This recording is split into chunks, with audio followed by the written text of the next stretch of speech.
Hello everyone, welcome back to our next part in the series of making this game studio. Now, one thing I've noticed when making this is that because we've made it so large to begin with, is that it's kind of hard to sort of zoom into it, that it stops after a while. So we're going to go ahead and fix that. And it's a very easy thing to fix. We're just going to press R. We're going to go over here to a hierarchy, press Effect Pivot Only, Center to Object, just so that we get everything scaled properly. Hit W or click Move, and we're just going to make sure the Z is on 0, so it's like directly underneath it. You can unpress this button, go back to Modify, again press R or click on the tool up here, and we're just going to uniformly scale this down so it fits within the grid. 90. Going to zoom extents.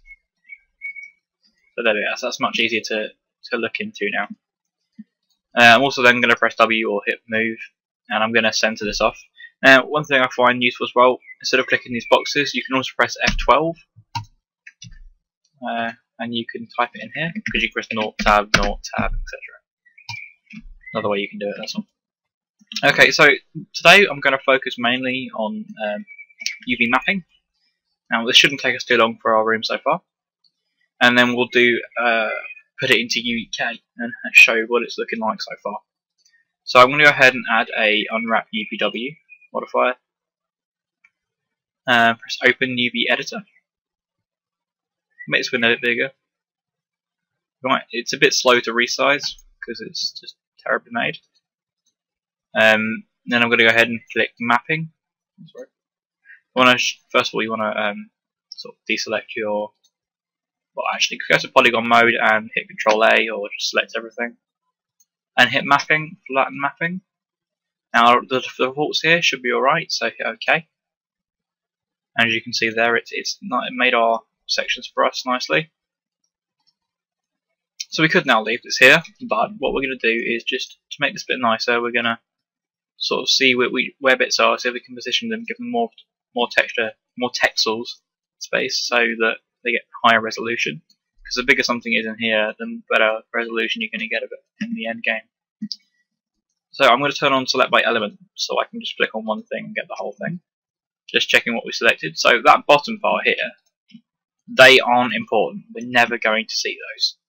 So I'm going to move these just over here. I'm going to try and scale this so it will go inside of it.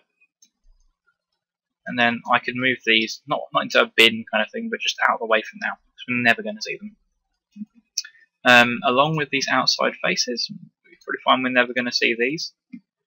But I am going to texture these the same as the inside walls, you know, just in case we decide that we're going to modify at a later date and then be able to go outside. We don't have to do all the UVs again. Okay, so I'm going to just go ahead and do the walls. So if I find all the outside walls.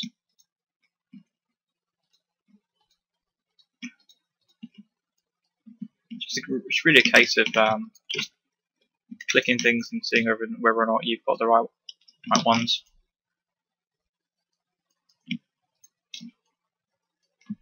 And you can also just turn on Select by Element in this as well. Okay, that doesn't work. You have to just select the faces manually if you want to do this nice and easily. Okay, so that's all the faces we need. So those are all the outside walls. So move them over here, and I'm going to just position them in such a way which we can keep them nice and tightly packed together. I'm going to be using a tileable texture, so the seams don't need to be perfect, but we are going to make the seams perfect anyway, because it's always a good practice to do that. If we do want to change the texture in the future, we always can. So I'm going to go ahead and click this here, and then click Checker Pattern, and you'll see the texels on the surface. Now you can see that they don't currently match up. So I'm going to take this part, which is this one here, sorry. So this section here, and I need to find this section, which is the end of this piece. And as you can see currently, the end of it, if you look, if you go into unselect element mode and choose edge selection, you can see that if I select this one here goes blue, because that's its corresponding seam, which is that bit there. Now we'd like to try and eliminate as many seams as possible, but as you can see, they're at the wrong angle. So what we're going to do is just go back into polygon mode, select the big wall, all of it preferably, and start moving. You see that I'm not moving it to any sort of specific angle. Hold down Control. You see you put it proper angles, 180 degrees. Okay, and I'm going to take this one here, and I'm just going to move it close. And then what we're going to do is we're going to take these two edges here, and we're going to do stitch to average, and that joins those two seams together. So no matter what we do now, that's always going to be the same. That's always going to be linked up and sorted. So let's go ahead and stitch the rest of these together. So I'm going to find this section here, and that goes onto this one. So again, this is backwards. Let's turn it around. Now, obviously, if we were to do this for the whole thing, it probably would end up being too long. So we're probably going to split it into two parts. First of all, I'm just going to merge these together. So think of it kind of like patchwork, because you don't want to have like a massive seam which has a different pattern in it.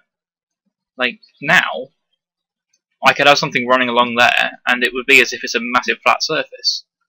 But as you can see here, it would then break. See, unfortunately, we're going to have to split it up because we can't fit it, but we can try our best to match it.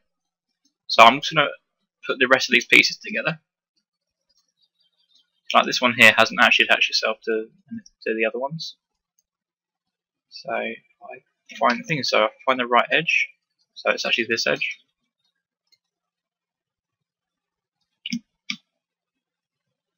So there's a wasp in my room, so if I'm a bit quiet, it's because I'm staring at a wasp. It's a lovely day. Anyway. They're stitched. Okay. And this bit here.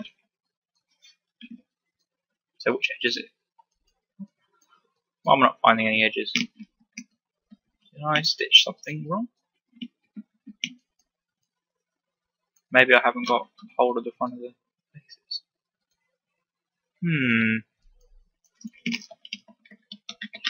Luckily we can undo.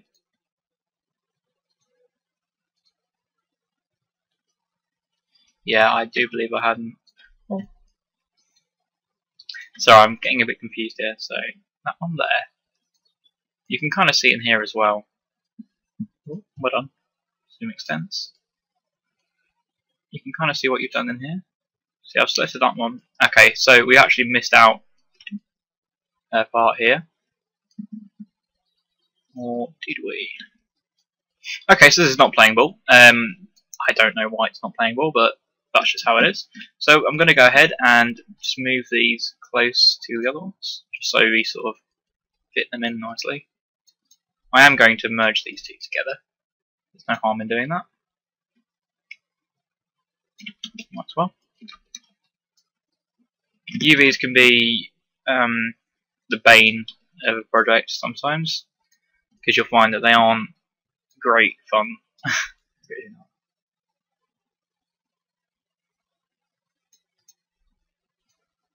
So if I select this face here, you can see that, yeah, we're not quite matched up there. So if I go in, if I hold shift as well, you can see I'm just matching these up in the viewport. And you can see that's pretty close. Still not close enough, but